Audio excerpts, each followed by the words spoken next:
in nei thar te lom pui nan mo nei tu la thlan ka thlang be ze lang che ti la karan sang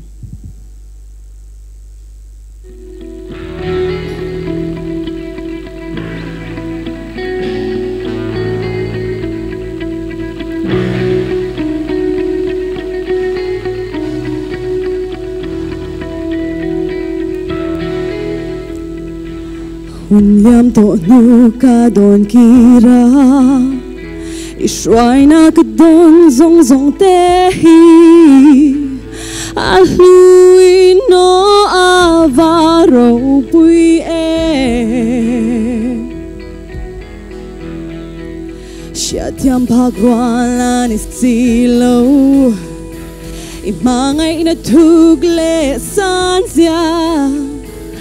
Katla shuai tu ka zui zelang te Katla ber zelang te Kadu ber te o isu ka mangay te Katya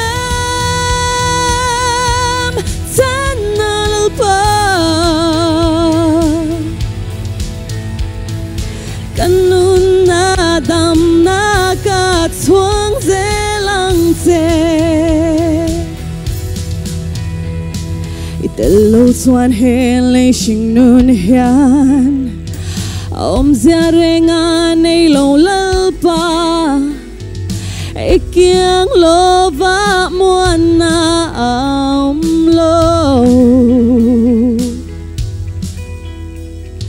Yang tunga min muan la Yom ngengin min pamang te Katha muang ten na so venge ya Katha ber zelang te Kadu ber te o isu ka mangay te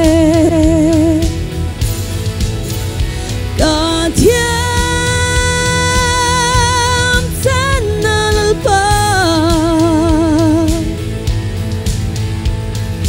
Kanun na dam na ka chuang ze lang te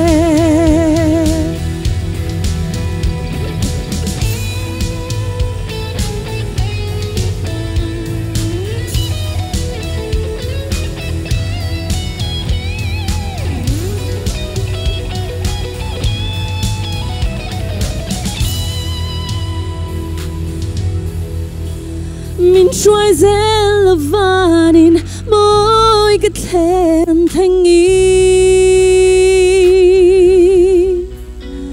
Min kai zel la sa tuan mun thangi Ka thang ber zelang te Kadu ber te o isu ka mangay te